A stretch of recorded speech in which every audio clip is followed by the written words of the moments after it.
Ours will be, there you go. They're going to be published on the website. So if you have a friend or a family member that can't make today and they couldn't be on the webinar last Tuesday, you're going to be able to share this information with them via link. It'll be on our website next week, rebeach.org, and we'll give more information about that throughout the meeting.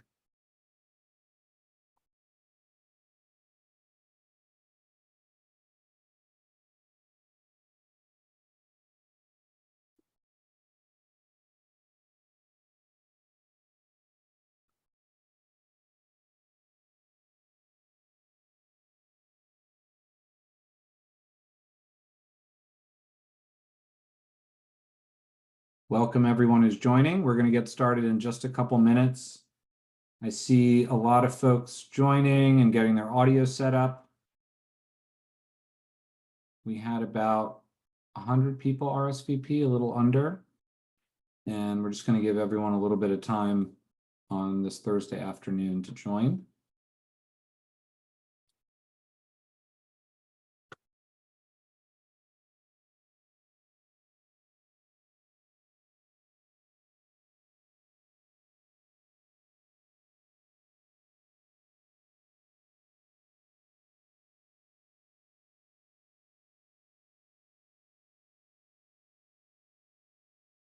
Great. So let's go ahead and get started. We're at 3 minutes past the hour.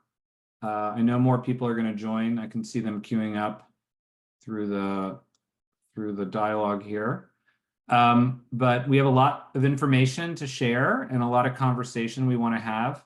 So I want to make sure we can make the most of the time that we have. And I want to start off by welcoming everyone to this webinar. This is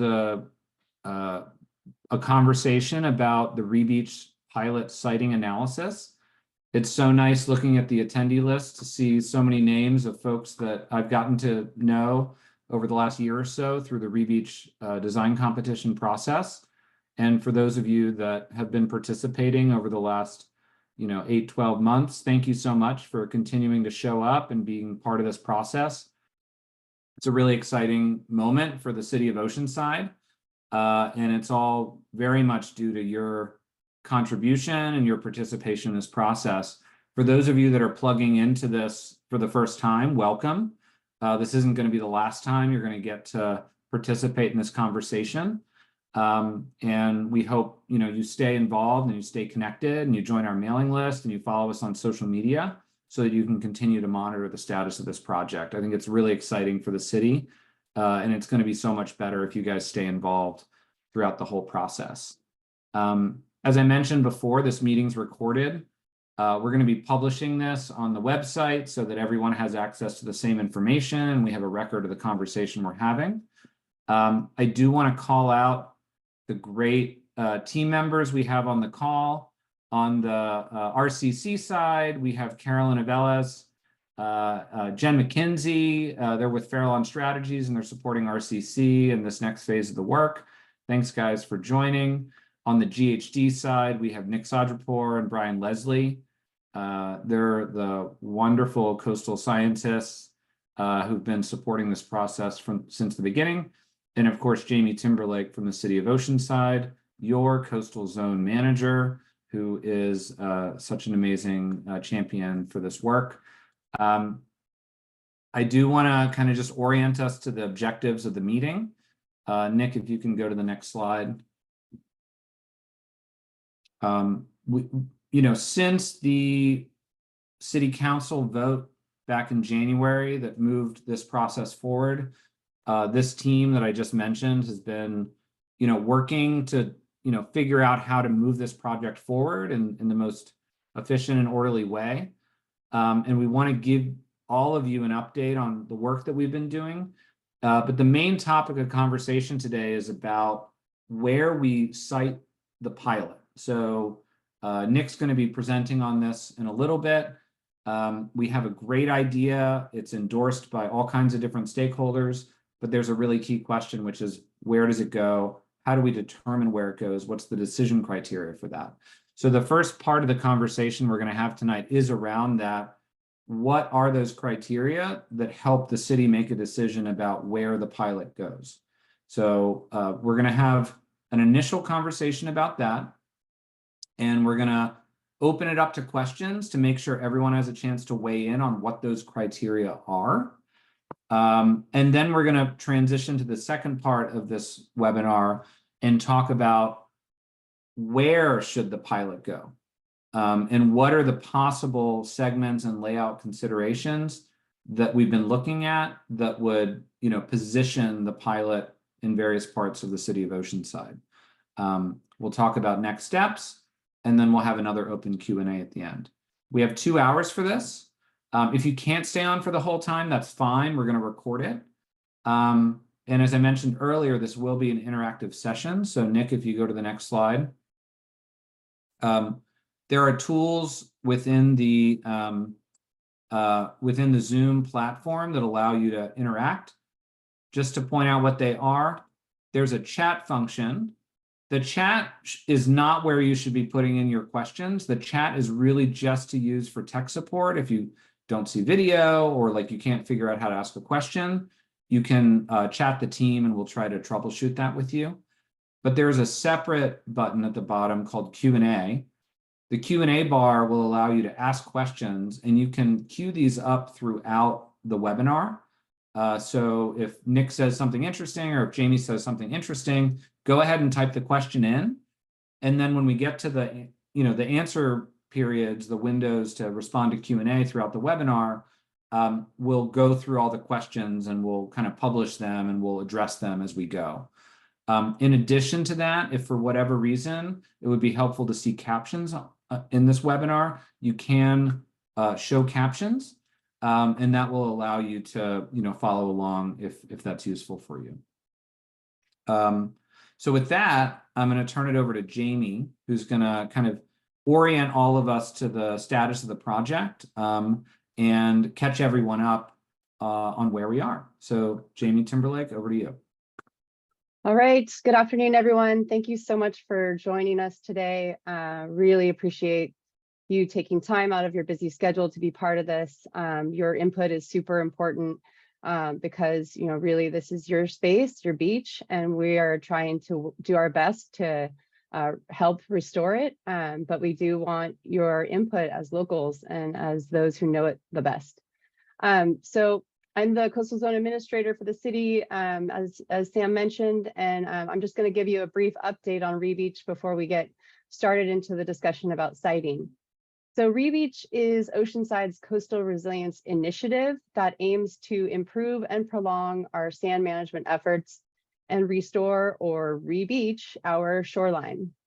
This is a city-led effort that began in 2020 with a year-long feasibility study, which kind of looked to identify some of the problems that we are experiencing and some of the coastal management actions that we needed to refine and or get more energy behind. And then that feasibility study also determined a suite of possible solutions to lessen our long-term beach erosion problem.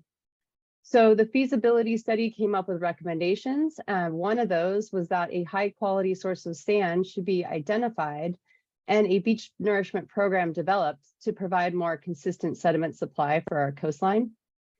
And also that those recommendations from that feasibility study identified that we should be considering a retention mechanism that could assist Oceanside with retaining sand.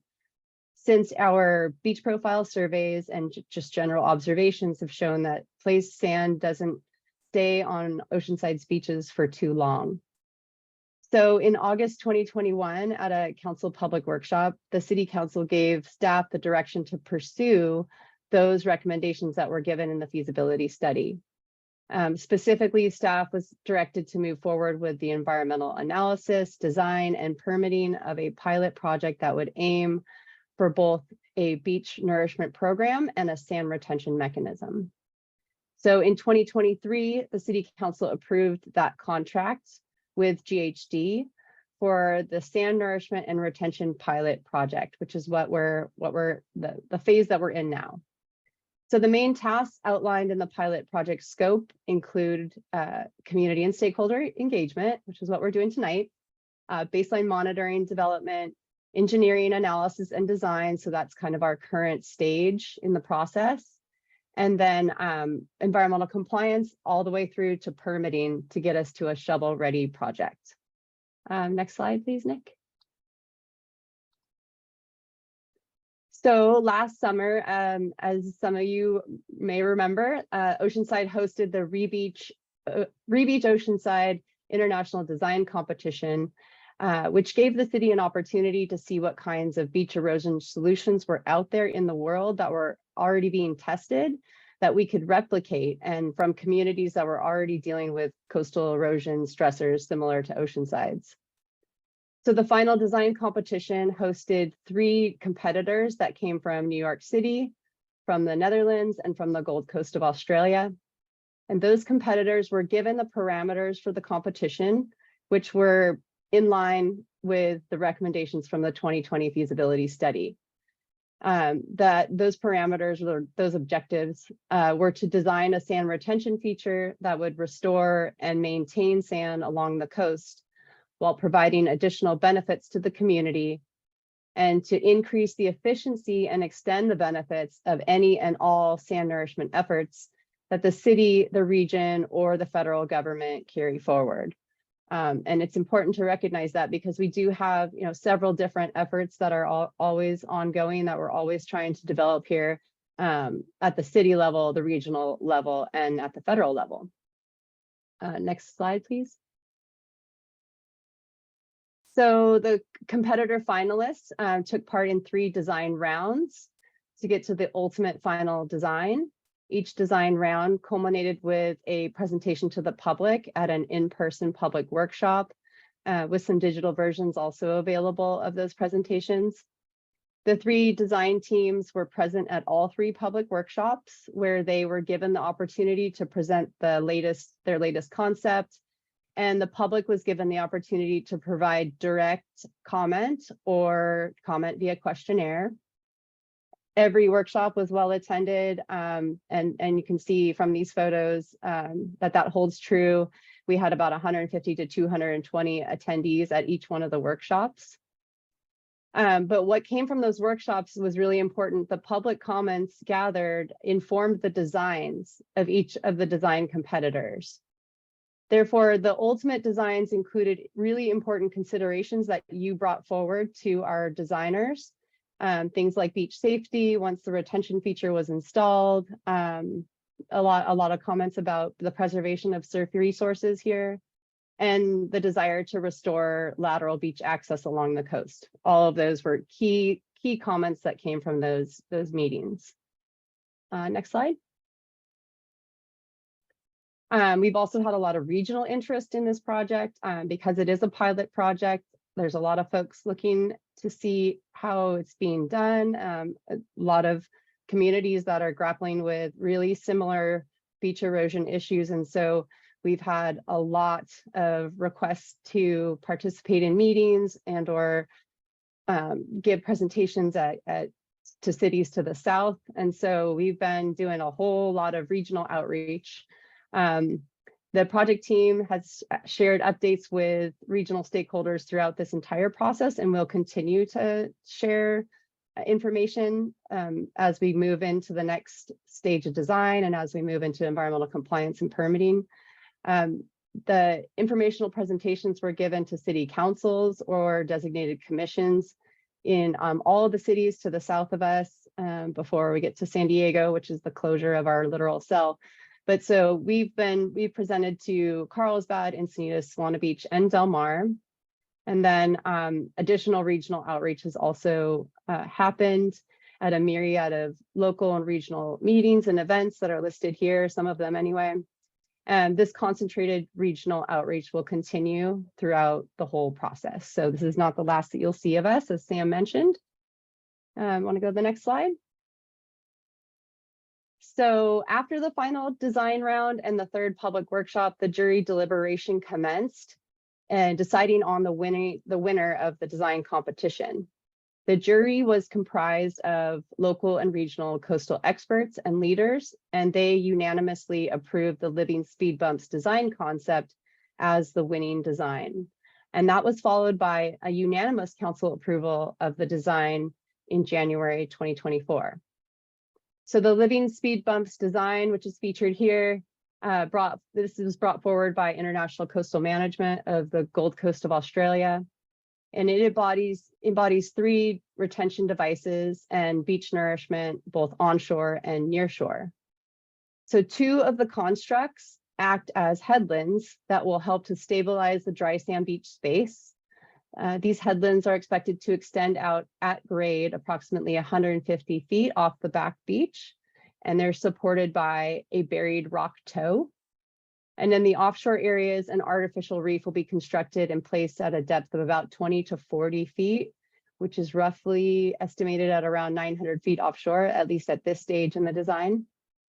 This reef it's going to provide some energy dissipation, which will encourage development of sandbars on the lee of the structure and on the north and south sides of the structure. And it's going to lessen that wave attack on the dry sand back beach areas. So both of these elements, the headlands and the reef, will be supplemented with nourishment for the design life of the structure. We will be maintaining that nourishment around these structures. And the 2 headlands, the artificial reef and the beach nourishment, represents the entirety of the pilot project. So just keep that in mind as you think about what is this project. It's got these 3 elements coupled with beach nourishment.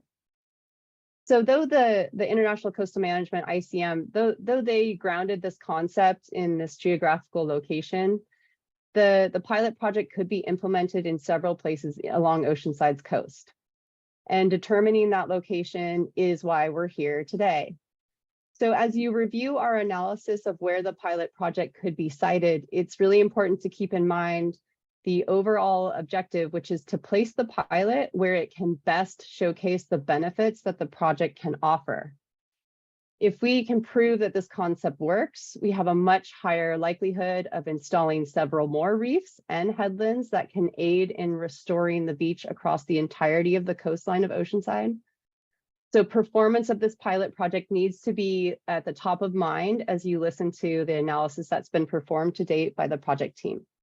And with that, I'll kick it over to Nick Sadgerpour, who is a senior coastal scientist with GHD. They are also the prime consultant on this project, and they are overseeing both the design and the permitting of the project. Nick? Thanks, Jamie. Good afternoon, everyone. As Jamie mentioned, my name is Nick Sadgerpour. I'm a coastal scientist with GHD, and really excited to talk with you tonight about the siting analysis and get your feedback on the criteria, our methodology, and how we're approaching this stage of the process of the project. I wanted just to reorient folks, or orient folks who haven't been following for too long, but at the January council meeting, we kind of identified these 3 segments based upon natural breaks in the coastline with major roadways or coastal features, public access ways, or existing coastal management considerations of where we're going to start narrowing down potential location of the pilot project. And I'll walk through in my presentation first the criteria, or the overall methodology and the criteria that we're proposing using for the siting analysis.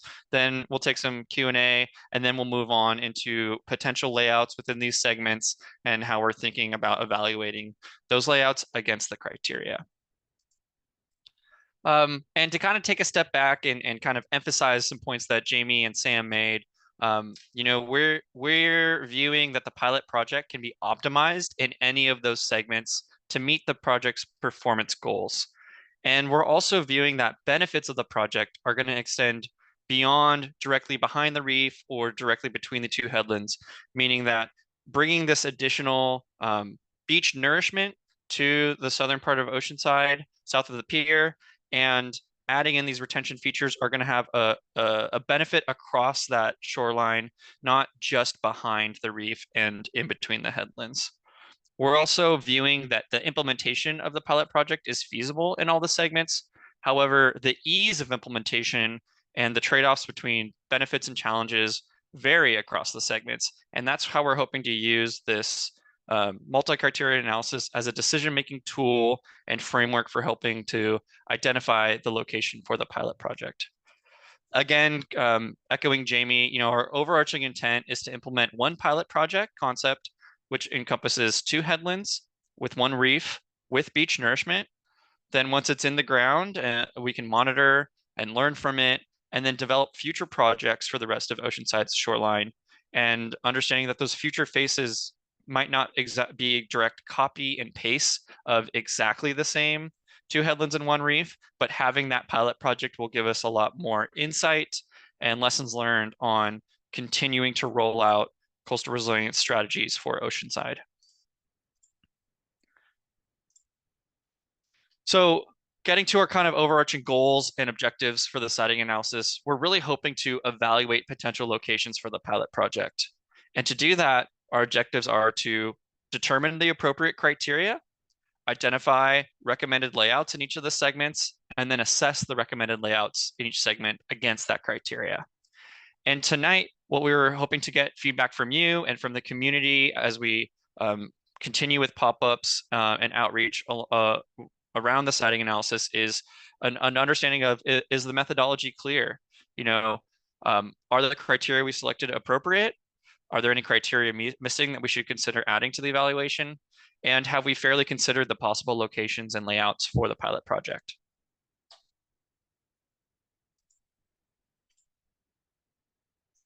And a couple assumptions have gone into this analysis to date. Principally, this first one is kind of imagining the headlands and viewing them that they should connect to existing public access ways that can facilitate both the public access and then emergency services, lifeguard access at those locations. We're also applying the ICM's design concept sort of as is. So we're using the dimensions that they provided throughout the design competition uniformly through all the segments. We're also trying to use qualitative evaluations where when we don't have quantitative metrics. So that's to say, when we have numbers, we're going to try to use them in a quantitative evaluation. But when we don't have numbers, we're going to use a relative qualitative scale. And as we walk through the criteria, I'll note that some have additional assumptions embedded within that criteria itself. So walking through our methodology, I know I kind of showed the segments. I talked briefly about our assumptions, and we're about to get into the criteria, but just kind of walking through the stepwise process of work done to date, and then where we're seeing this be applied in a multi-criteria analysis is first kind of chunking the project area, which is south of the pier, into those segments, largely divided by the major roadways, coastal features, and access ways. And then looking through a variety of criteria to select appropriate criteria for this siting analysis, and then evaluate the locations, evaluate potential layouts of the pilot in each of the segments using this criteria to identify the recommended layout, essentially the highest scoring layout in that segment. And then that will land us with a recommended layout per each segment. So we'll have 3 recommended layouts in total and plug that into a multi-criteria analysis. So you might be asking yourself, what is a multi-criteria analysis? Essentially, this is a common practice for determining the trade-offs and serving as a decision-making tool. It's taking into account social, technical, and environmental needs to help us evaluate the siting of the pilot and stay objective. You might think of this, if you're searching for a product online, there's going to be various criteria. Maybe it's cost or quality, color, size, and then there's different grades for those criteria depending on the options you're looking at. And then this comes up with a score. So what we're hoping to end up with through this multi-criteria analysis is a score for each of the criteria in each of the recommended layouts. So each segment will get tallied up with those scores, and we'll be able to do some evaluation across the different layouts in each segment to help us land at a decision-making tool to support selecting the location for the pilot project. I'll walk through the criteria with some examples and kind of highlight a few of the good scores, the high scores for that criteria, and some of the low scores in hypothetical situations. But these are the 12 criteria that we have selected for our multi-criteria analysis that we're hoping to get feedback from you through this process. So the first one is the creation, restoration of beach over the design life. Essentially, this criteria is the performance criteria. And the performance goals of the project are to create an initial creation of a 100-foot wide beach and maintain a stable and dry beach for the project's 20-year lifespan. Now, our assumption right now, based upon how we view the concept and our ability to optimize and refine the design, is that we're assuming that we can meet those performance goals in each of the segments. That's another way of saying that we're anticipating that there's going to be the same score for this performance criteria for each of the segments.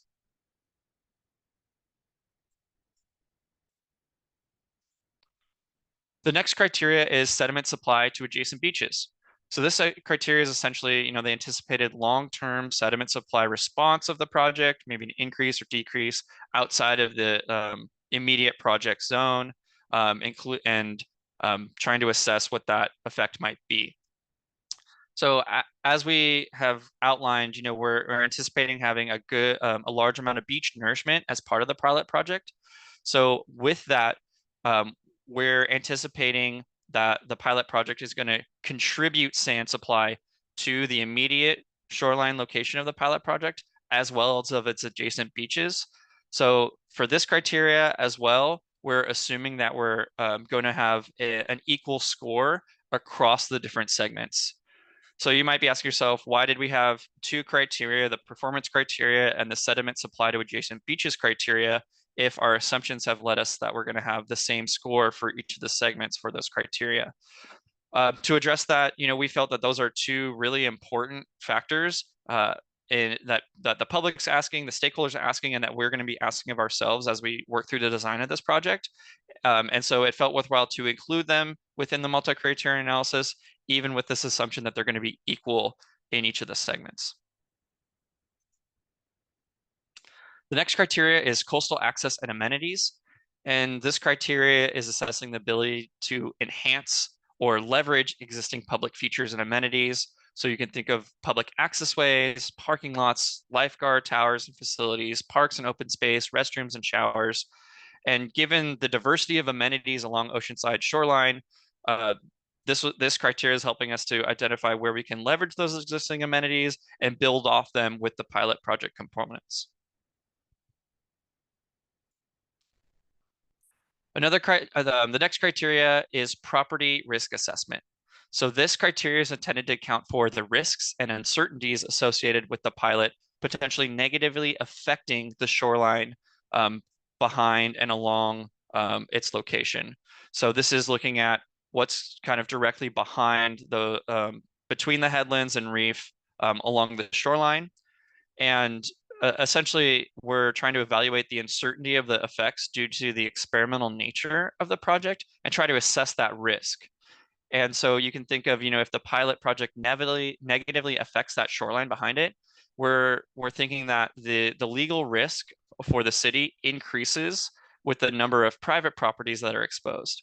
So for example, in this photo, say if the project was installed and it might result in some unintended effects along this public infrastructure, that would be in this criteria, that would be viewed more favorably or less risky.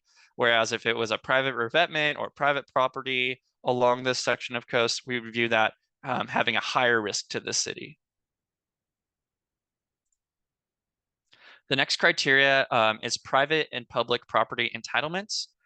And this criteria is trying to assess the surrounding connections between private and public property boundaries and the uncertainties of how managing those boundaries and connections could be, how those could be managed in the long term. And so we're using this word entitlement really to focus on the headland and how it connects to the land. So that interface between a land infrastructure or existing property and development, and then this headland that we're hoping to construct as public infrastructure. So when we're trying to evaluate this, headland connections that have a higher proportion of private property along that shoreline are anticipated to present a higher challenge in gaining right of entry permits for construction or long-term maintenance agreements, and facilitating long-term public access, emergency service access. There's a lot, this is including things like entry operations agreements, and risk management factors. On the other hand, if the headland were fully connected to city property, we view that there'd be less obstacles and challenges to get the approvals and necessary access and use permissions for long-term public access, and lifeguard ability for lifeguard access.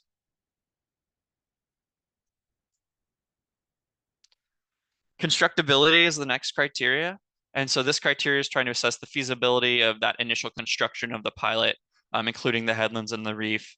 And this is a good example in this photo. This is from the beach nourishment project that recently took place in Encinitas, where, getting equipment to these narrow sections of beach or really hard to reach beach areas can create constructability obstacles and challenges that will need to be overcome if that's the location chosen. So for this criteria, headland sites that do not provide readily available land-based access for construction equipment, or will require kind of temporary haul routes for equipment and materials. That's what we're trying to evaluate with this criteria and looking at the potential locations in each segment. Construction costs. So this criteria is trying to assess that initial construction cost for the pilot project, including thinking through the potential staging areas and distances from that staging area to the actual work site for the project. As those distances grow, the costs grow. It takes longer for that project to get constructed, likely, and that's what we're trying to evaluate when we're looking at the different locations for the pilot project through this criteria.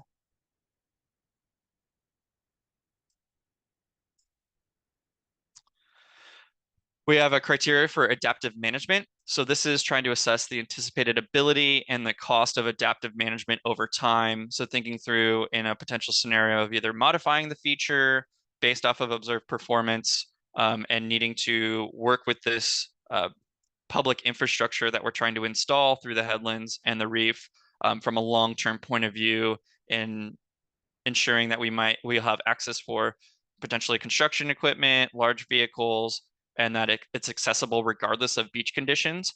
So that we could still have, the city could still have access to maintain and manage this infrastructure even during severely eroded beach states. From a biological environmental standpoint, we've broken up criteria for biological resources into two, a marine subtidal and a marine intertidal, which I'll speak to in a moment. So the marine subtidal biological resources criteria is trying to assess the potential risk of negative impacts from burying existing subtidal habitat and the potential for habitat conversion. So this is kind of thinking, when we're placing that reef offshore, what are we placing that reef on, and how can we evaluate the different locations based upon what's offshore of Oceanside and how we might be affecting that through the pilot project, and specifically kind of the reef and subtidal components of it. As I mentioned, we're also looking at that landward side and the intertidal and beach area. So for this biological resources, intertidal and beach criteria, we're looking to assess the potential impacts to existing biological resources in the intertidal and back beach area of the pilot project. So we're trying to think through, what's on the ground today in terms of biological resources and how the headland and beach nourishment components may affect what's out there today and how that varies across the different pilot project locations. Surfing resources is another key criteria that we heard a lot through the design competition and through the development of this project. So this criteria is trying to assess the potential impacts to existing surf resources by the pilot project components. So it's very, there's been a lot of different studies about kind of surf quality and surf use. So, as an example of how we would view this implementing this criteria is evaluating, if a segment currently has high surf quality and a high number of users. So that would be an area that has greater potential for negative change, and that would be kind of given a low score. Whereas a segment with existing low surf quality, low number of surf users would represent an area with a greater potential for positive change and receive a medium to a high score depending on that location and the resources. Excuse me. Our last criteria is public and marine safety. So this criteria is trying to assess the potential alterations to public and marine safety through potential effects on lifeguard operations, with the goal of trying to, at minimum, maintain existing levels of marine safety, but recognizing there might be opportunities to potentially enhance marine and public safety. And through this discussion with lifeguards, through this whole project discussion with the lifeguards has been really critical in shaping how we try to implement this criteria and evaluate this criteria across the different pilot project concepts and layouts. So I know that that might have been quick, and we're about to get to a Q&A portion, but just again to kind of bring us back to the 12 criteria that we're using in this multi-criterion analysis. We're hoping to use these to evaluate as best possible the main parameters that are going to influence the ease of implementation and logistical considerations for construction of the pilot and continued maintenance and potential future adaptive management. In just a moment, in the next part of my presentation, we'll be going into detail about each segment and potential layouts. But first, we're going to take some questions about the criteria and methodology from you all. I'll give some instructions here. Great. Thanks so much, Nick. And thanks to everyone who has been typing in their questions in the Q&A feature.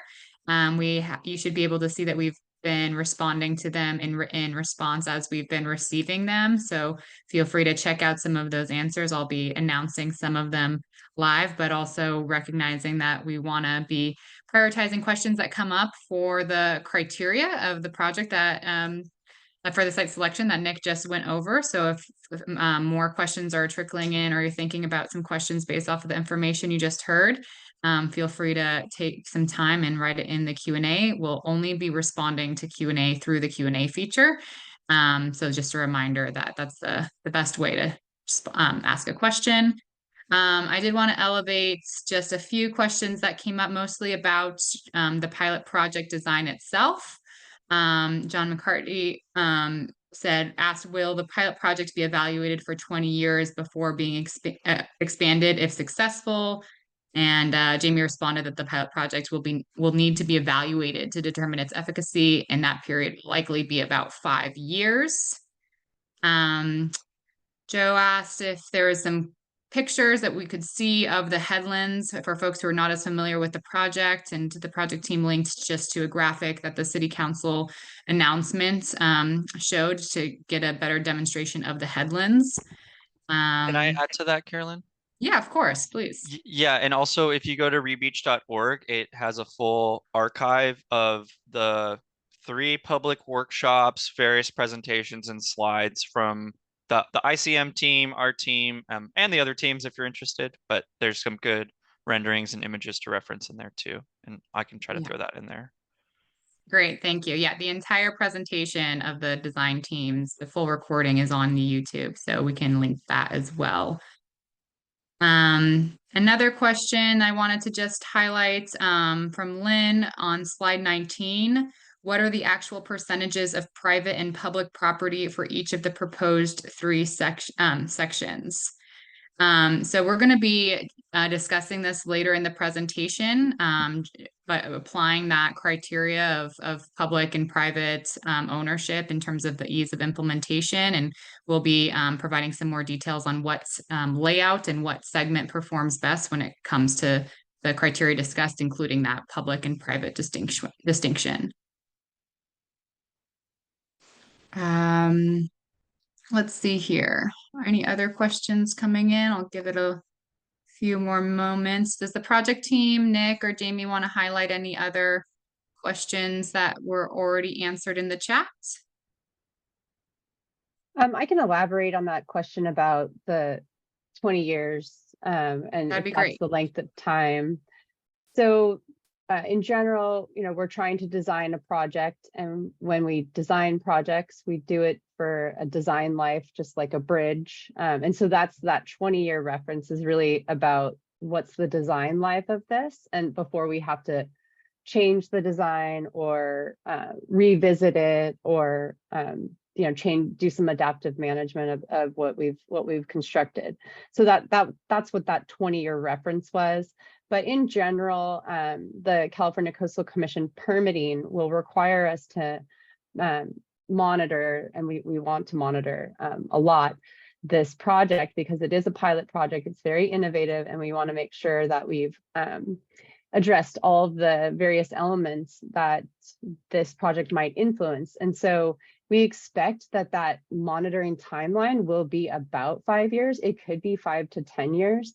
Having said that, does that mean that we won't be able to even begin thinking about other projects that are similar to this, similar in design, that we could place in other parts of Oceanside? No, that doesn't preclude us from beginning to go down that path, especially if it's like a smashing success from the beginning. So just want to make sure that it's clear we won't be studying this for 20 years before thinking about the next iteration of this type of project. Great. Thank you, Jamie. And for Nick, I want to field one question from Dana coming in the chat. Will the final citing decision be based on the highest score, the lowest score? How are we using this criteria to actually score the different segments and layouts? Yeah, so this is not golf. We're looking at this as the higher a higher score is a better score through this analysis. So when we're thinking about that criteria, and if you're thinking of like, oh, not impacting intertidal or subtidal communities, that would be given a good score for that.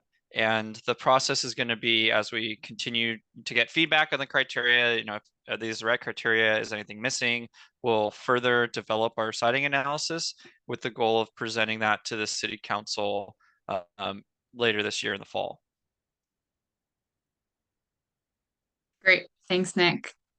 I'm going to field this next question to Jamie regarding the nourishment and retention components of the pilot project. Are they tied closely, or if, say, the structure permitting is delayed for approval, could Oceanside proceed on nourishment only while waiting for the approval of the retention components? Good question. Thanks, Robert. So there's a number of sand nourishment projects that we're seeking out to accomplish right now. And these are regional and federal projects. So regionally speaking, we're trying to get going with the Sandag Regional Beach Sand Project 3. And that project is in the feasibility phase right now. Feasibility is supposed to be about a year, and they've been in there for about 4 months. And so once that project is out of feasibility, it'll go into design and then finally construction. So Regional Beach Sand Project 3 is still a few years off, but that is one solely beach nourishment project that we are still in consultation with Sandag. We're also working still with the Army Corps of Engineers on a similar to Encinitas and Solana Beach and San Clemente's coastal storm damage reduction project. We're trying to get a long-term Army Corps of Engineers supported beach nourishment program with them. It will likely only be beach nourishment, but we are still in the very early stages of that study. That study has been slogging along for quite a long time now, but we are still in consultation with them, and they did just receive new funding. That Army Corps of Engineers study has been significantly delayed this past year, and mostly due to the fact that the sand that was going to be supporting that project was going to be sourced from the same sand where they got the sand for San Clemente's project. And if you were following in the news, that sand source ended up being filled with poor material, and so San Clemente had to find a new sand source. And so because of that original dedication of that sand source to our shoreline, The Army Corps of Engineers is now having to do a more thorough investigation of a sand source for our shoreline, and that's part of the delay in getting that study done. But with regard to whether we could pursue just the beach nourishment component of this project without having a retention aspect, really we are trying not to separate those two things out, because as I mentioned at the top of the call, we are trying to make our sand replenishment more efficient, meaning we don't want to just keep putting sand on our beaches and having it go offshore and get lost into the Carlsbad or the La Jolla Canyon. So the whole concept here is that we're being more efficient with it. We're retaining some of that sand. Some of it will still be lost off of our shore because we do have a really dynamic coastline or dynamic wave environment here, which is great. But we do want to package those two things together as we move through the environmental compliance and permitting portion of the project. So ideally, we are not separating those two things out. Hope that answers your question. Thanks, Jamie. And then we have a question from Matt. Some of the project questions related just to the design, we're going to be trying to respond in writing through the next presentation, but we're really going to prioritize questions on the criteria right now. So Matt asked a question. I'm not understanding the distinction made between private and public property, with the criteria slanted towards public property and given a higher weight than private property. So could we just project team, maybe Nick, do you want to kind of explain that rationale, and maybe if possible go back to that slide on private and public property to respond to this question? Yeah, happy to. So the distinction comes up in largely the property risk assessment criteria and the private public property entitlements. For the property risk assessment, that's taking into account the entire length of the shoreline between the two headlands, with a little bit of buffer, in trying to determine, is that backshore public property or private property? And what that's trying to evaluate is from the uncertainty and of the pilot project. This is an innovative strategy not tested in Southern California and California at all. And from that lens, the risk of the project and the risk to the city increases with the number of private properties exposed, and it decreases with the number of public property exposed, meaning that there's less risk to the city if that shoreline is public property. For the private public property entitlements, that is being viewed as kind of getting that the appropriate, or the needed use and development kind of approvals for where is that headland connecting to the shoreline, and because that headland is going to be public infrastructure, we really need to take a hard look at what it's connecting to on the land, and when it's connecting to public infrastructure, especially city land and property, the city has a pretty clear line of how to engage with those uses, those entry agreements, those access agreements. When it's connecting to private property, there's a lot of uncertainty in getting those approvals and in thinking through not only construction, but long-term public access, and then maintenance and potential modification. I hope that answered that question. Thanks, Nick. And we have one more on criteria while you're Sure. at it, just kind of a re-explanation. So if you can just touch on it again, explaining the surfing resources criteria, what makes for a higher or lower score, and how is the city thinking about evaluating scores for that criteria? Yeah, happy to. So for the surfing resources, we're trying to evaluate what is the kind of quality of surf today, and that can be a proxy for that quality, could be kind of people using that resource. So if an area has a high surf quality, a high number of surf users today, we would view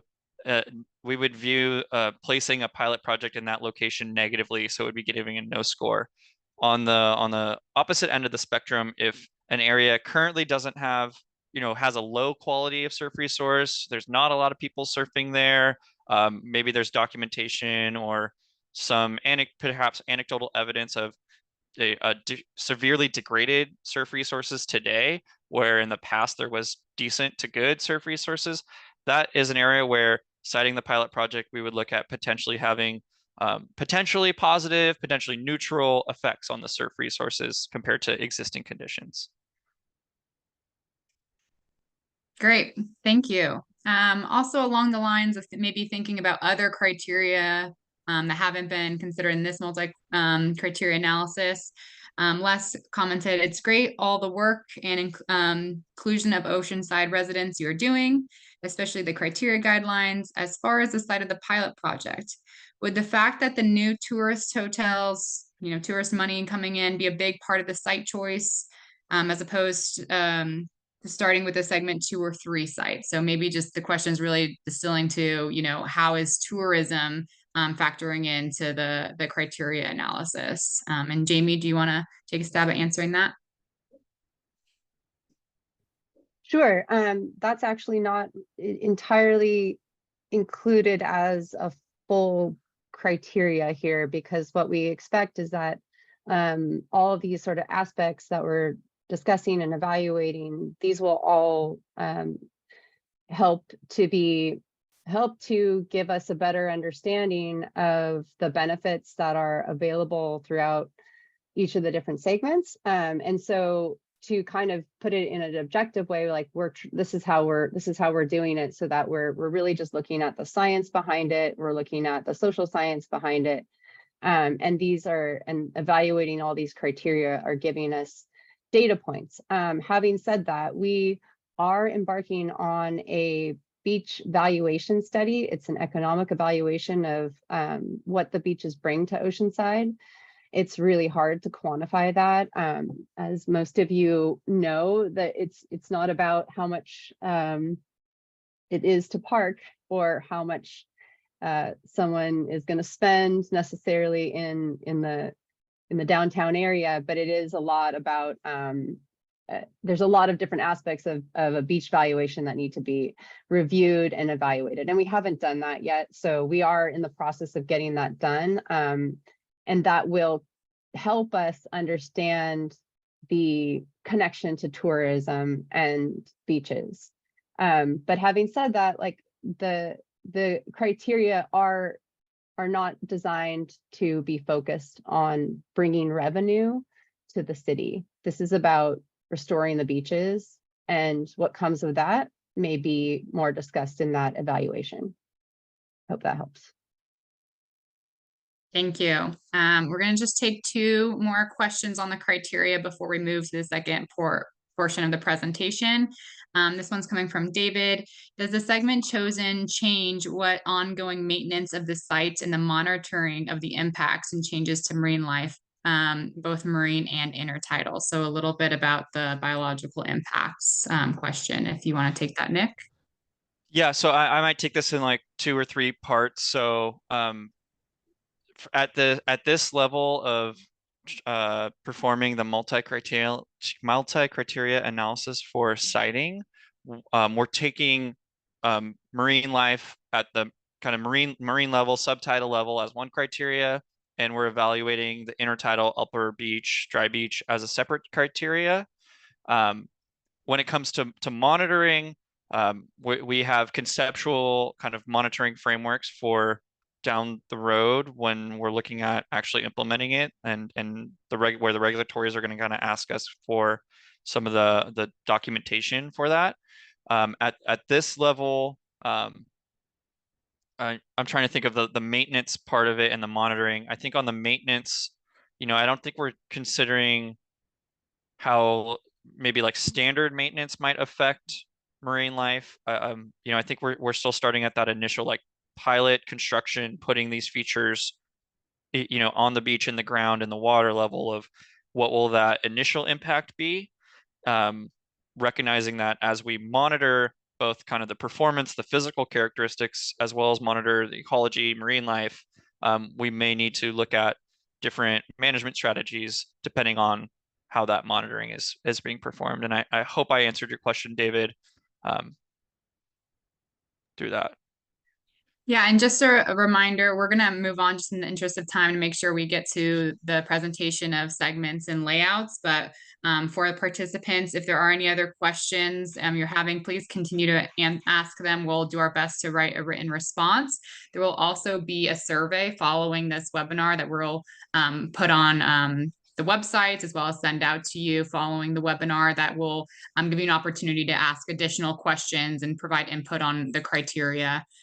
So just multiple ways to continue to give feedback and ask questions. In the interest of time, Nick, after you have a sip of your water, if you want to move on to the second portion of the presentation. So this will be another presentation segment, and then we'll do another round of Q&A. I know there was a question in the chat about like if this is the whole Q&A section. Now we're doing one more round of presentation and then another 20 minutes of Q&A before we close out. Thanks, Nick. So of course, and I recognize there was a few questions about kind of dimension, sizing, and spacing. So hopefully I can kind of address those now and through these next series of slides. So to remind ourselves kind of what we're talking about for the pilot project, the key components are these 2 headlands and then 1 reef. You can see the dimensions here. And again, as I highlighted at the beginning, we took ICM's winning design competition concept kind of as is. So this is what they provided and sort of had as a recommendation. We do imagine that these are going to be modified and fine-tuned in the engineering phase once we have a specific location. And so things like different numerical modeling, potentially physical modeling, are going into that optimization design. So these dimensions are likely to change as we go through that process a little bit and optimize the design. But these are what we were using through this siding analysis and what you'll see through the next set of slides. From a beach nourishment component, again, as Jamie outlined at the beginning, and as we answer some of those questions, there is a large beach nourishment component with this pilot project, both directly on the beach as well in the near shore, so slightly offshore, and looking at ways for engaging the annual harbor dredging as part of the potential maintenance or as a part of that ongoing nourishment to the project, looking at other opportunities like Jamie mentioned through the Army Corps mitigation study or the SANDAG RBSP3 and how that might intersect. And we're still looking at feasibilities and trying to assess how a sand distribution system might play into the scheme of kind of a comprehensive sediment management approach with this pilot project, and then those beach nourishment components and other kind of separate projects that are being pursued. So kind of throwing it on there, here's a real rough sketch, location lists of how those components kind of all fit in together when we're talking about the pilot project concept, with the 2 headlands, the reef, the beach nourishment on that back beach area, and then that near shore beach nourishment component. And so I'll be walking through the various segments and how we're looking at evaluating these segments with the criteria and evaluating the potential layouts for these segments. So we started with looking at all the possible layouts to connect the headlands to the shoreline, prioritizing the public access ways while still maintaining that spacing between the 2 headlands as was recommended by ICM, with a teeny bit of buffer to kind of give us a little bit of wiggle room with fitting that concept and design along the oceanside shoreline. And what I'll be presenting for each of these segments is essentially kind of the top 2 layouts, with the 1 recommended layout per segment that we'll be folding into the multi-criteria analysis.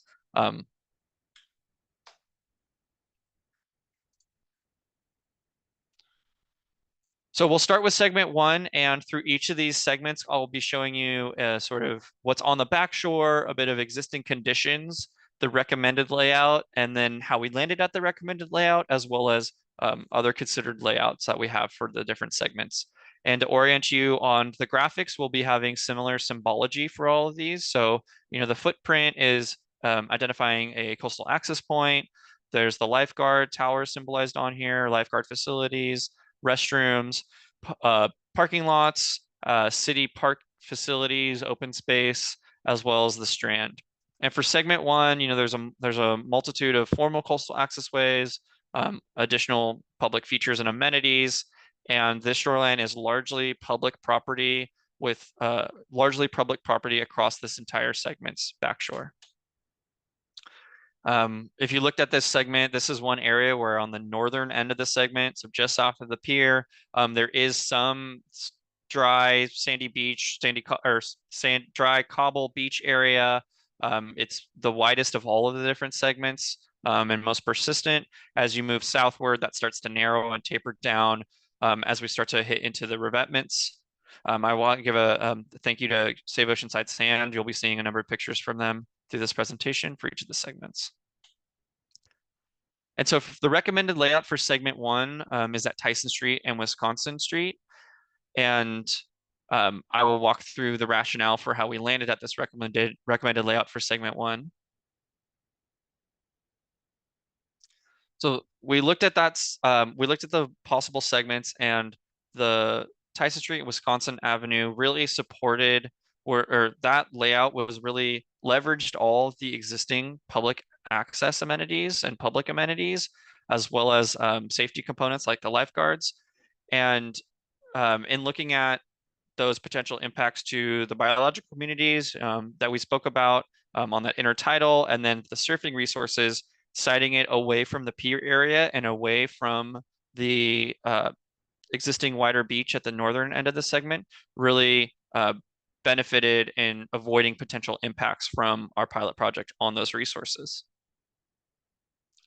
So highlighting kind of the kind of runner-up considered layout at Seagaze and Ash, this footprint starts to encroach on that dry beach area closer to the pier that has that really consistent surfing resource, and it had greater potential to impact both of those, the biological component and that cultural social component.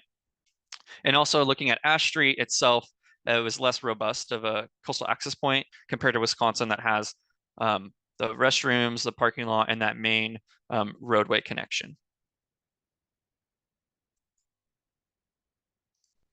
Looking at segment 2, this backshore has 9 public street ends with various access ways along there. The main ones being Wisconsin, Oceanside Boulevard, and Buccaneer, with various amenities scattered across those 3 in particular. It's about 70% private property to 30% public property. And I'll also just note, and you'll see it on the next map, but there's the Los Salina wastewater treatment plant that does have an Oceanside, has an outfall pipe that's located along this kind of footprint, the second from the right on this screen.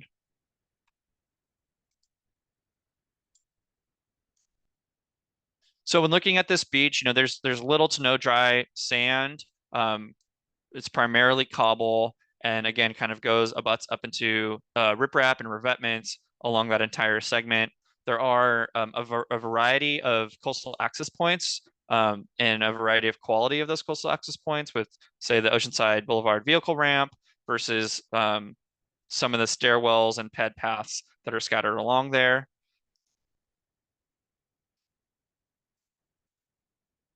And looking at the recommended layout, we landed at the Wisconsin and Oceanside Boulevard layout as the recommended layout.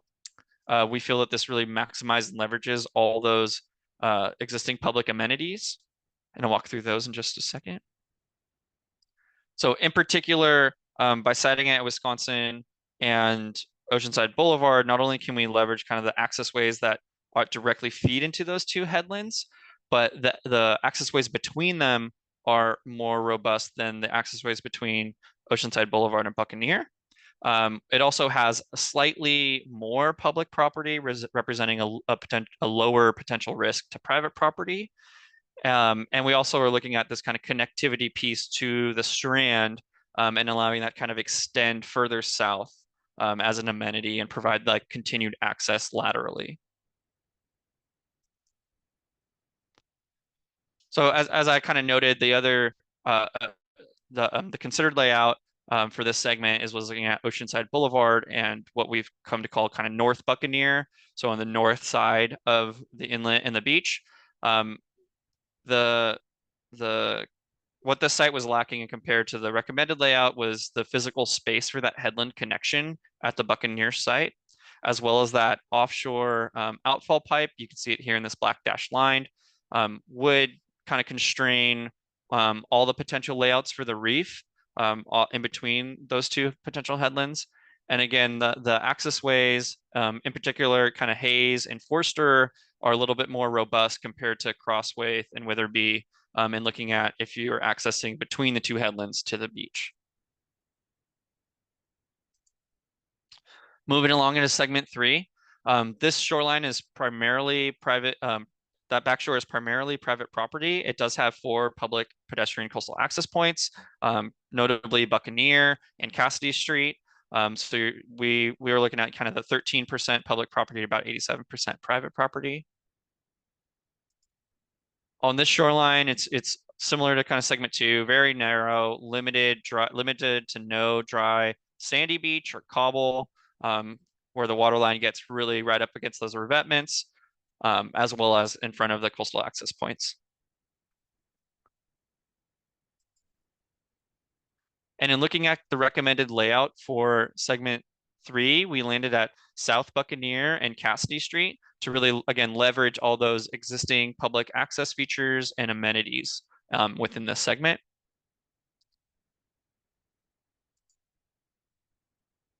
So obviously the proximity to Buccaneer, the park and the recreational facilities and amenities within there really adds to this recommended layout being chosen. It also has a lower potential impact on private property because it has more public property along those headland connections.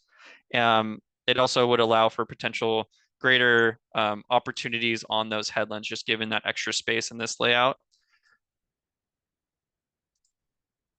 And looking at the other considered layout for segment 3 at Whaley Street, or what we called the Whaley Street pedestrian path and that South O pedestrian path, this access way at the very end of Pacific Street, they're extremely narrow and really limits kind of the options for headland programming or features on that headland. And it has a greater potential for impacts with private property, given the really narrow space of public property and potential impacts, including kind of thinking about views and how they intersect with that coastline. So putting all 3 of those recommended layouts up on one screen, in segment 1, the recommended layout is Tyson Street and Wisconsin Avenue, segment 2, Wisconsin Avenue and Oceanside Boulevard, and segment 3, South Buccaneer and Cassidy Street. And again, just wanted to highlight, the overarching intent is to implement one pilot project concept, which is the 2 headlands, reef and beach nourishment, in one of these locations, monitor and learn from it, and then develop projects for the rest of Oceanside's coastline, and that the future phases might not be a direct copy and paste of that pilot project design. And we're also, again, viewing these benefits of the pilot to extend beyond that immediate area. So these boxes, the orange, blue, and green are just meant to draw your eye for that graphic. They're not representing kind of the limits of benefits for that project. By bringing in that beach nourishment, the nearshore nourishment, and the sand retention feature, we believe will be added benefits for a span of the shoreline, not just directly behind the headland or behind the reef and between the headlands. And that, monitoring is going to be really critical to help us track this performance once the pilot's constructed and really identify any of those potential effects and inform the adaptive management as we move forward. And I'm going to kick it over to Jamie real quick.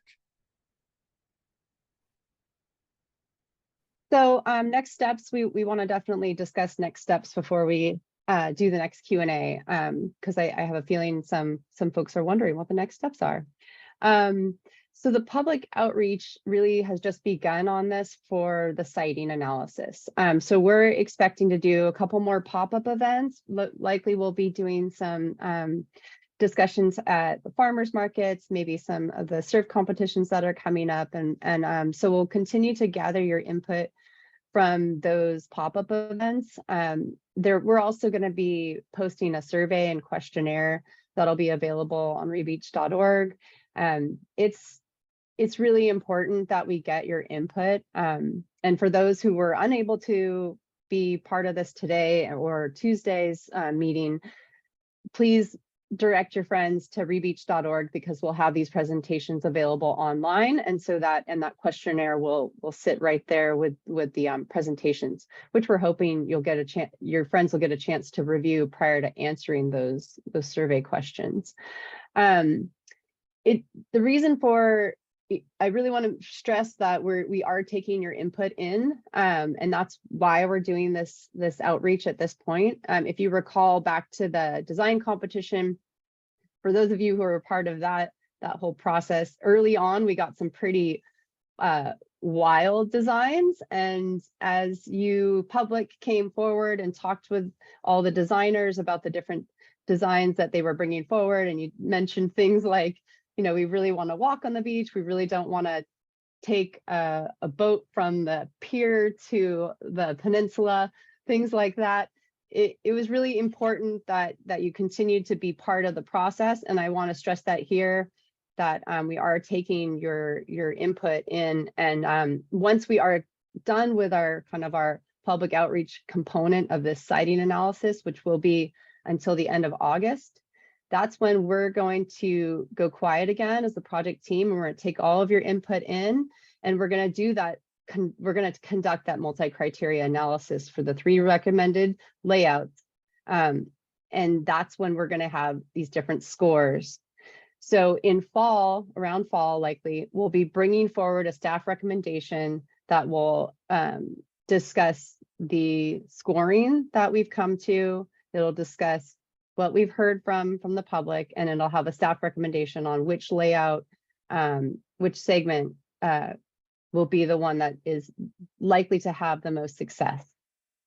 And I say success in a very general way, because we're looking at both performance and implementation. We really want it to perform well, and we really want to get this going and get this in the ground soon, so that we can start to have a beach again. So in addition to those things happening around the siting analysis, we're also going to be wrapping up our offshore sediment investigation and reporting. So the pilot project, as I mentioned at the top of the meeting, it includes placement from offshore sand sources. And the team is currently conducting an analysis offshore to see if we have a more localized sand source that we can more readily extract. Currently, we only have the harbor sand that we've been using and stretching out as far as we can possibly stretch it. But we want to identify a more local source, if there is one, that will give us an ability to maintain these structures and maintain our beaches more readily, more easily. Once we have a selected location for the pilot project, that's when we're going to be launching into more extensive numerical and physical modeling of the concept design. We need the selected location before we do that extensive design modeling. And once we do all that extensive design and modeling, we're going to have a better idea about what the size of this reef is, what the size of the headlands are, how much nourishment we're going to need, and we'll have a better idea of costs as well. We are continuing to do physical monitoring of the beaches, which helps us establish that baseline condition prior to implementing the pilot project. So remember that the pilot project is something we need to monitor. We need to prove that it's viable, that it performs well, and we need to have a strong set of understanding of our current conditions so that we can compare how our pilot project changes those current conditions. And then, as I mentioned earlier, in one of the questionnaires or one of the question answer periods, we are doing an economic evaluation of our beaches, and that's beginning this summer, and it's expected to be completed by the end of the year. So that economic evaluation will determine kind of the value of the beach to the city, and that'll help us with showcasing the need for the restored beaches in a more tangible or quantitative way, I should say. And that helps us attract more grant funds, and we'll be moving right into that as soon as we get a little more refinement with our design. We'll be pursuing construction funding. So all of these things are in the next steps, and At that, I'll kick it back over to Carolyn and we can go through some more question and answer periods. Great, Jamie, and thanks for speaking to the next steps, because I think you did answer a few questions about the process. So that's great. I want to first be actually taking one live that looks like Brian is answering now, but I do want to just elevate it because I think it's relevant to other questions people might be having, which is there anything holding us back from doing all three segments? I'm guessing that's referring to why not be aggressive. So Jamie, do you want to take that one?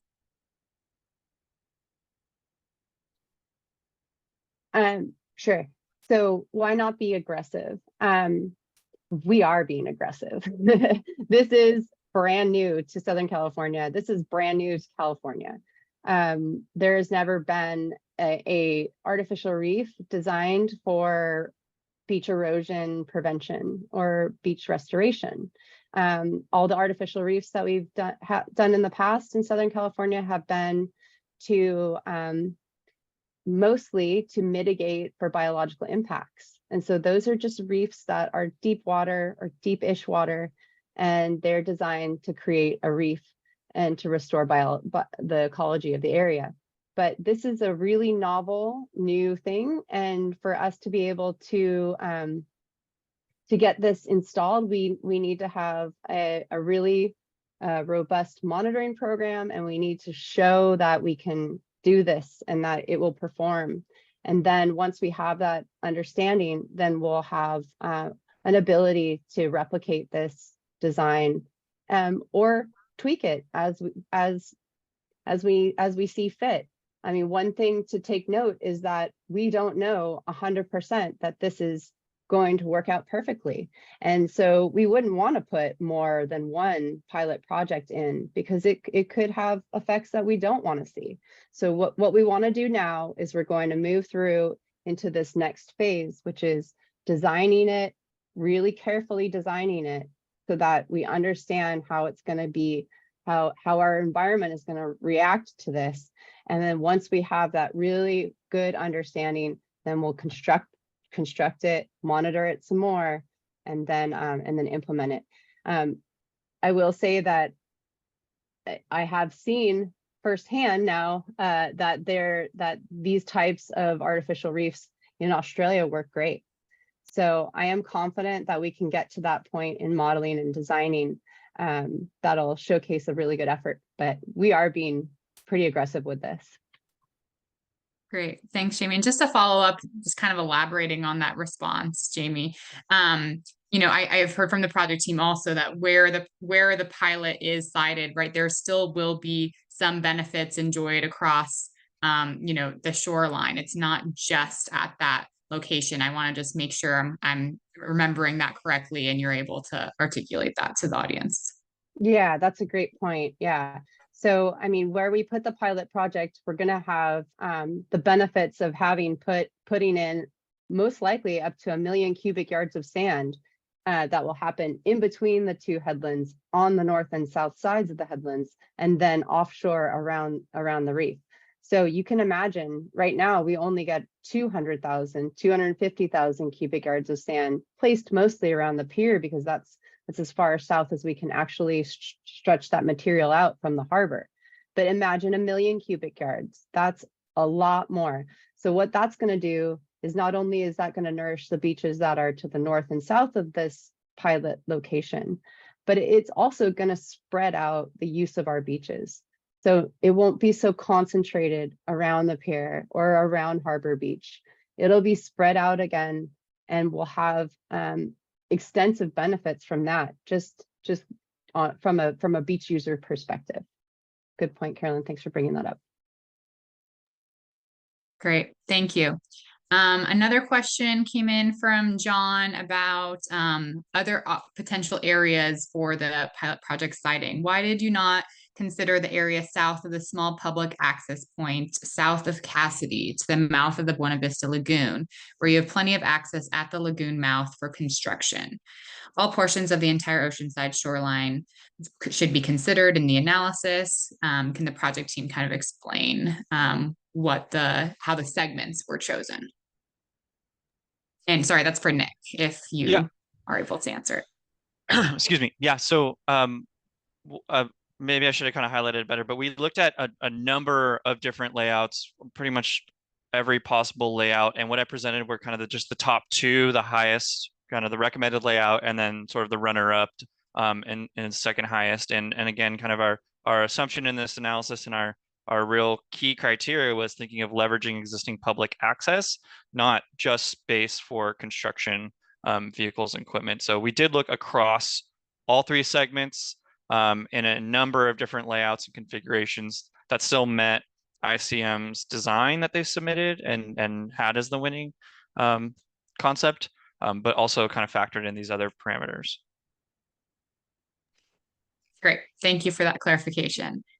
Another question from Sherry. In looking at number 2, the headland appears to take up most of what public beach area to the south of the runoff from LA Creek. This beach has been widely known for swimming and surfing. So she's curious about surfing mostly to the north of the creek runoff and swimming to the south. How will the headland affect swimming safety to the south of the headland? Will the rip currents increase? So thinking about the uses around the headlands, what is the impact there? And Nick, if you want to try to pull that one. Can I pause this for just 1 second? Can we bring up the segments all together so everyone can see the different layouts per segment on the screen? Great Just point. so we're talking If about I it can move in my context. PowerPoint, yes. Thank you. Amazing. Thanks. Sorry, trying to get my tools back so I can reread that question real quick. Yep. And we're just to announce it back to the group in case there's some distraction, is really about the impact to swimming and surfing around the headlands, south and north of the headlands. Yeah, so the for the first part of this question, for segment 2, the recommended layout is at Wisconsin and Oceanside. It's away from Buccaneer, but maybe you were thinking about the recommended or the other considered layout for that segment, and it kind of applies to both that and the segment 3 recommended layout that you're seeing at the bottom of the screen here.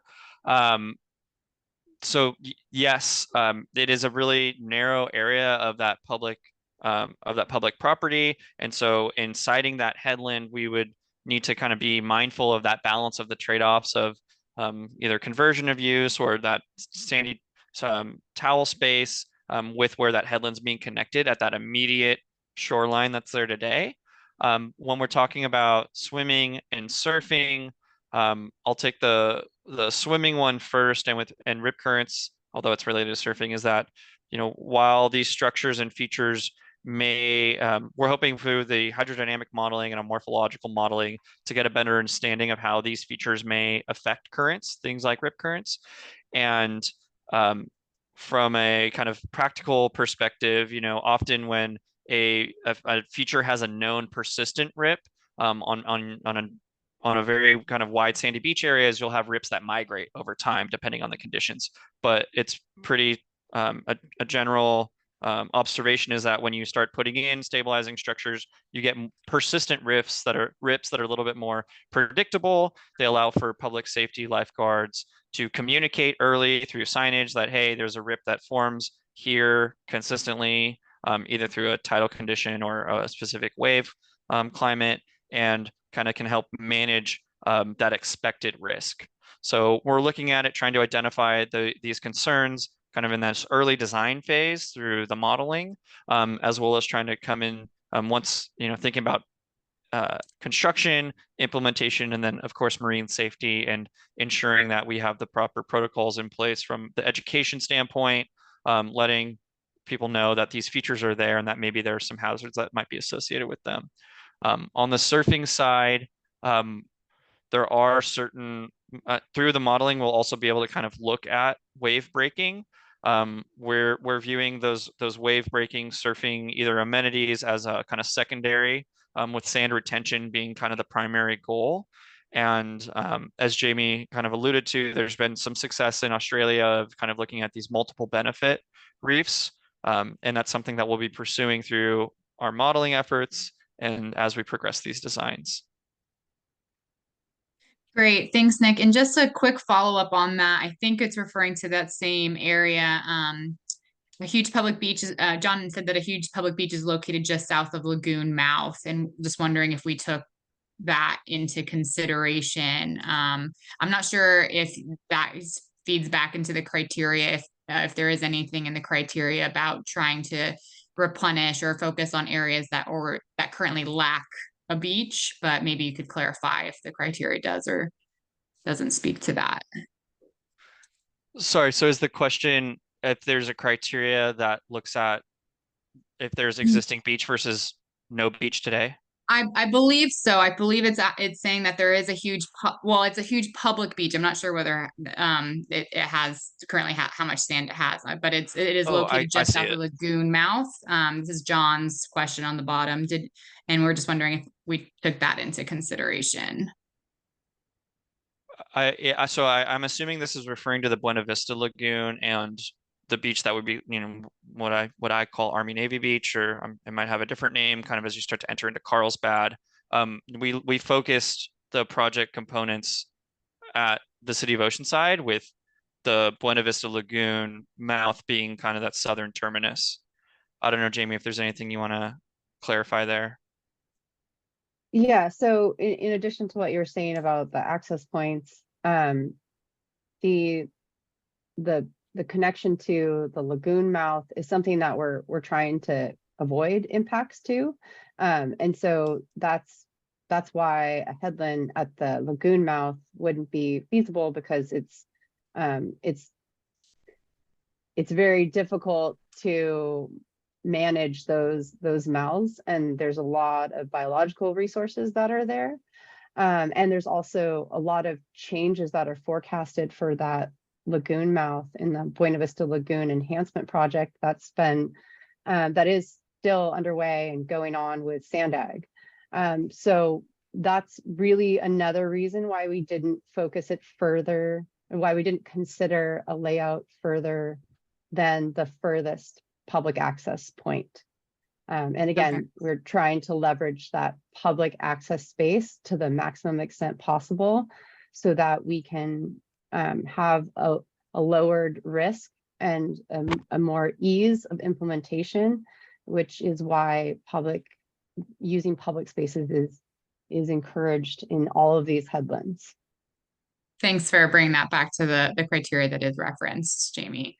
That's helpful. And I want to move to a few questions, maybe Jamie, that you can shed some light on focus a little bit more on the process rather than the segments themselves. So first, from Todd, once results are presented to Coastal Commission, can you provide a rough estimate for when a segment decision should be made, and then when we could start to see construction? So that's a question a little bit more on timeline. And then also Robert asked a similar question with regards to Coastal Commission. Can you shed light on any ongoing discussions between the Rebeach team, City with Coastal Commission as the process progresses? What are the responses to the pilot project so far? So a little bit on our interaction with Coastal Commission and how they've been responding to the project, and also how that might be impacting timeline of construction. Sure. So maybe Nick, would you mind bringing up the project timeline, which is in that kind of extra slides location of our slide deck? Yeah, I'm gonna stop share real quick. Oh, okay. Sorry about that. No, you're good. So with regard to the Coastal Commission, right now we're moving through this multi-criteria analysis, and we're going to be bringing forward the results of the public outreach and multi-criteria analysis to the City Council coming up towards the end of this year. That's when the decision will be made about the segment that the pilot project will be located within. It'll be made by City Council. Once we have that decision, and here's kind of the timeline on it. So right now we're in this pilot location public workshop portion, which is summer of 2024. Once we have that pilot location selected, Then we're going to move into that more of that modeling of it and get a little more refinement on the design, because we need to have a more refined design before we begin doing an extensive discussion with all of the resource and regulatory agencies that will be involved in permitting this project. We are already in discussions with Coastal Commission. The Coastal Commission was part of our jury. So think back to like the first couple slides that I presented about the jury included a current Coastal Commission staff member who was not a voting member, because they'll have to be evaluating this project objectively later on. But we also had at that time two retired Coastal Commission staff. One of which was the executive director, and the other was the coastal engineer for the Coastal Commission for many decades. So we are already in discussion with the Coastal Commission about this project. They are encouraging us to move forward with our project. They're very excited about the potential here for potentially really creating a new tool for coastal management, because most coastal managers and most jurisdictions right now use sand as their tool to sort of stave off the ocean, or we use these other things that are traditionally used and placed by the Army Corps of Engineers called groins. So with us doing this very innovative project, the Coastal Commission is very encouraged, and they are encouraging us to continue to go as we have been, which is great. And so we're going to continue on this path of trying to really analyze all of the aspects of the project, both social and physical. And we're continuing down this path of creating a pilot project that can be tested and then implemented once we prove that its performance is good. I think I answered both those questions. Yeah, you did. Thank you so much, Jamie. I wanted to uplift one question that was asked and answered already in the chat, but just about, it's a little bit related to process around the physical modeling. Why isn't there physical modeling to further refine the design part of the site selections? And the response that Brian typed in was that physical modeling will help us answer questions around how the structures will affect wave breaking, dissipation, and currents in the immediate vicinity. Numerical modeling will cover a larger scale, the shoreline area, and will include the pilot and future phases of Rebeach, which will include additional sand retention features to stabilize other portions of the city's shoreline. Is there anything else that you'd like to add to that, Nick, or do you think that that is a good response for anything you wanted to say about physical modeling that we're doing as a project team that's forthcoming, that you'd like to share with the participants? No, I think that's a good summary, especially kind of how numerical modeling can kind of build into physical modeling and give us a little bit more opportunities to explore configurations once we have a location. Great. And then also uplifting another question from Sherry, just having some concerns about access and how will ADA be upheld at Buccaneer Beach. And we responded that access to the beach from the headlands will be a key consideration. It is one of the criteria in the multi-criteria analysis. And details on access will be refined once the site is selected for the pilot. So once we've conducted, the siting analysis and have a location, the project team can further refine what access can be added, restored, designed into that project design. Is that a correct characterization, Nick? Yeah, yes, I think that is. And I think I'll also kind of add that, we're trying to balance kind of assessing what's existing and how a headland and the projects at the project components at the shoreline, the headlands and the beach nourishment can kind of enhance the access with specific designs that will be refined once we have a location and start kind of really getting into the details about that sizing and where certain pieces can fit together.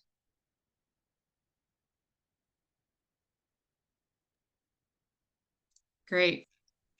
This next one's a little bit lengthy, so project team Nick and Jamie might want to have it ready to read as well, but I'm going to announce it to the whole group. It's from Adam. To the point of supplemental impacts on surrounding sections of each headland.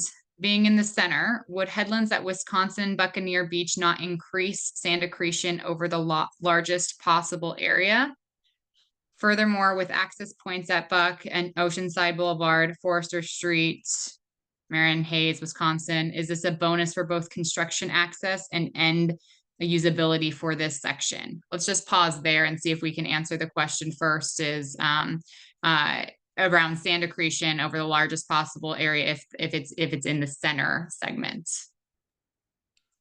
Well, I think the question was headlands being a greater span apart, looking at like Wisconsin and then all the way down to Buccaneer for that segment and trying to kind of maximize the extent of that retention. You know, at this point, and you know, we've used the ICM concept as submitted, which they had kind of these recommended widths and lengths corresponding to kind of the widths and lengths of the headlands themselves and of the reef. And so kind of in looking at each of those as like a little component of this compartment that we're trying to develop to create the sand retention function. Okay.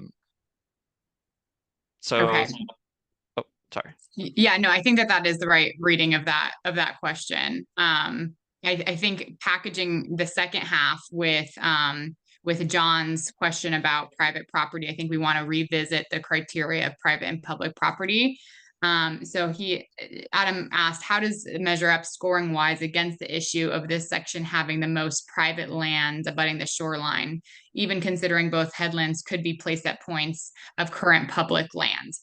And there was a previous question asked also about from John, if private property owners agree to grant access and agree to connect a headland to their property, you know, why would that be a concern and why would that be given a low score? So I really want to give the project team, maybe Jamie and Nick, both an opportunity to respond about really what we're considering with public and private property when it comes to ease of implementation of this pilot project. Okay, it's a tough question, but I'm gonna answer it not as an attorney, but so the reason why we're trying to leverage public property is because of that ease of implementation. And the ease of implementation is important because we're trying to get this project installed so that we can get going on it. And there could be negotiations with private property owners, of course, and that's why there are considerations in these other segments outside of specifically mostly public property. And we're trying to leverage as much of the public property as possible to place these headlands. The difficulty comes when, as you might imagine, if you can like take yourself onto the headland itself, it will come out from the grade of the street, wherever that is, whatever portion of the street that is, and at that grade, it will come out and it will be a public park, basically. So the private property owners on either sides of these access locations will need to be comfortable with the fact that this is a public park coming out in front of their home. When we used to have beaches like all the way from border to border, I've talked with many residents who live on the coastline, and many residents who have also been in Oceanside for a long time, and they'll repeatedly tell me that the beach used to be level with the revetment, that you could just walk right out. And so homeowners were used to having public accessing laterally across their space in front of their backyard. And so, but I'm not sure that that's entirely the case. And because this is the first public outreach meeting, we haven't had extensive discussions with all of these different private property owners that would be adjacent to some of these headlands. We will be doing that in the future. We will be doing that during this public outreach portion of the project before a segment is actually chosen. But having said that, that is a complication. It's a challenge. It's a trade-off. And so that's how we're weighting it. We're weighting it as it's a challenge to getting this project implemented and then getting going with the monitoring of it. And so that's where I'll leave it, that it's a challenge. And if you can just think about how everyone views their private property differently, they may not want a public park out in front of their backyard. They may be thrilled. This may be the best news ever. They may have felt the vulnerability of being adjacent to the ocean for many years, and they want this assistance in protecting their property. And we don't have a clear path on how that arrangement or that agreement will be made, but these are the things that we're analyzing now, and we're bringing that forward to the community, letting you know that that's a criteria that we are evaluating, the ease of implementation and the time it might take to do those negotiations. It's doable, but that is part of this process. I think that answered that, but Yeah. feel free to jump in, Nick, if you have any more. I was going to go into a little bit of the details and rereading both of those questions. And I think it was probably like my first slide too, but just to kind of send the message home and reiterate, Jamie, you know, we view implementation as feasible. It's just those trade-offs and the time it might take to overcome certain challenges and obstacles are not equal across all the segments and all potential layouts. And I think just to explain some of the difference too, so you know, we're using that risk assessment criteria to look at that whole length of shoreline along the pilot project concept, so kind of headland to headland, and trying to look at the potential and the uncertainty with the experimental nature of this project and sort of de-risk the city from those potential effects. Then to looking at just the headlands and those connections, that's where that criteria of the public private entitlements comes into play. And so we're kind of trying to look in this in a nuanced way of trying to account for both this headland connection, this public infrastructure that we're kind of proposing to install in the shoreline, and where that meets up with the existing shoreline, as well as kind of what's behind the reef, what's in between these headlands, and account for the uncertainty of that area. Great. Thanks to both of you for those. Oh, is there something else, Jamie, that you wanted to say? I have one more thing. I have Go one more for thing it. to add. Yeah, sorry. I just want to kind of go back to one of the points I made earlier, which that this is an innovative project. It's a pilot project. We're trying to determine whether it works or not, and we're going to be, and it's not 100% clear that this is all going to work out perfectly. And that is another real consideration when we're proposing to bring forward a project that is adjacent to private property.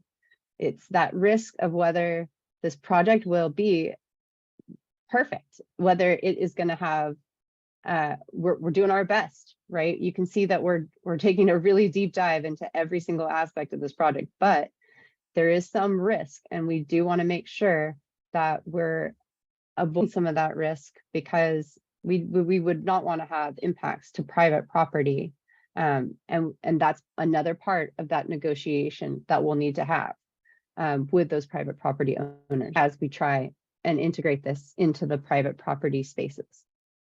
That was like one more point I wanted to make. Great. And then just one more question about the criteria, and then we'll close it out with a last question on timeline. So from Dana, just wanted to confirm whether the criteria is being equally considered. So Nick, do you want to just respond to that really quickly before we go into the timeline? Yeah, so through other multi-criteria analysis, well, I'll just start by saying, you know, at this point in time, we're viewing the criteria as all of those as equal. As we look through bringing this into kind of a full analysis and carrying this forward, there's a good kind of like sensitivity check where we could kind of lump some of these categories together, maybe on the ecological, social, or on the financial, and kind of do a sensitivity check to see that if turning up the volume, turning up the weights on some of those change the overall results. And if they don't, that's going to tell us something about our analysis and give us a little bit more confidence. So I think that was the whole question, right? Just about weighting. Yeah, it was really, just making sure that all the criteria were at this point in the process, they're all weighted equally. Great, thank you. And then the last question, and I think it's great to showcase the timeline one more time for folks before we sign off. Todd wanted to go back to the timeline and still having a little confusion about when construction could potentially begin for the pilot and the timeline for completion of the pilot. And I know there's a lot of factors that are dependent on that, but maybe we can just go through the timeline kind of in an overview one more time before we sign off. And Jamie, would you like to do that? No problem. Okay. Yeah, so right now we're in summer and we're working on this pilot location and we're doing this public workshop. In likely the end of summer, fall, maybe early winter, we'll be doing that council meeting. It'll be a council workshop where you can come to the council workshop and participate in that detailed discussion about the siting and the multi-criteria analysis, which will be discussed thoroughly at that council workshop. And it'll be just similar to the design competition council workshop, where council heard a presentation about a recommendation on the design concept and then moved it to approval.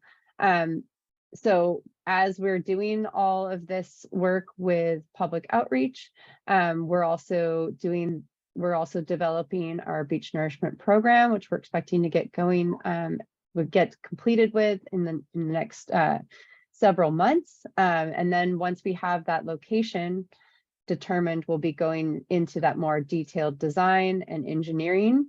And that's going to take about a year and a half, maybe a little bit longer. We expect to get into environmental compliance and programmatic environmental documentation. So we expect to get into that around the 30% design level. And so at that point, that'll probably be winter 2025. So that's where we'll have a lot more public hearings about the environmental components to this. We'll have a CEQA and NEPA public hearing. We'll be taking the project to Coastal Commission for approval at one of their hearings. And we'll be doing all the other agency coordination as well with the Army Corps of Engineers, the Regional Water Quality Control Board, California Department of Fish and Wildlife, U.S. Department of Fish and Wildlife Service, and NOAA and NIMS. So there's a lot still to come on agency coordination, and that permitting and environmental compliance portion is also going to take a little bit of time. So we're expecting to get all the way through all of that environmental compliance and permitting by early 2026. Meanwhile, the city is working on finding those construction funds that will help us implement this project. So we had a big milestone in June 2024. The City Council approved a new beach restoration fund, and that fund will be partly utilized to be going towards the construction of this project. We're also already in outreach coordination, in stakeholder coordination with funding agencies. So we're talking with those various state and federal agencies now. We've actually already applied for one grant, and another grant application is in the works for some of those construction funds. In addition to that, we have philanthropic support that we have some philanthropy interests in funding this project. And so more on that at later dates, and that'll be something that'll be brought forward to the City Council for review. And so funding for construction is really going to be ongoing until we get all those permits in hand to be able to do the construction. And that's how it is at this point. And we're still working on it on a weekly basis, getting all those construction funds. So likely not till 2026 will we have a project that could be constructed at that point. Hope that is And then Go for Just it. to add on to that, I think the Todd, who asked the question, was asking specific about construction. I think we're imagining that once we have everything in place and all the fundings, that the actual practical construction would be in the 1 to 2 year time frame, maybe closer to that 2 years, based upon weather or seasonal restrictions that come out of that regulatory permitting process. That's a good point. Great. Yes, I think that it's helpful. I know the question was geared toward construction, which we answered at the end, but it's nice to end this session with a full overview of, what the steps are coming down the pipeline this year into next year, and then, the vision pending, funding availability, identifying those construction funds and permitting approval. So with that, Jamie, I'm just going to turn it over to you. Thank you both, Nick and Jamie, for responding to a lot of questions. I'm sure the public really appreciates the transparency that the project team is providing today. But yeah, thank you all for participating, and I'll turn it over to Jamie to close us out. All right. Well, I mean, it's been a long webinar. Thanks for sticking in there. I've seen that most participants have stuck around, which is awesome. It's been very encouraging that you provided us so much time. So please come back to rebeach.org to fill out some surveys for us and continue to give us your input. And if you sign up on rebeach.org, you'll get updates about things like pop-up events that we'll be at. But we're hoping just to come to you where you guys are in the community. So we'll be at the beach a fair bit this next summer, the rest of summer, and fall. So look for us there, look for us at farmers markets, and you can give us a little more input. And really appreciate everyone's time today. Really, thank you very much. We need your help. So thank you for sitting with us for 2 hours now. Great. Thank you Thanks, all. everybody. Take care. Thank you.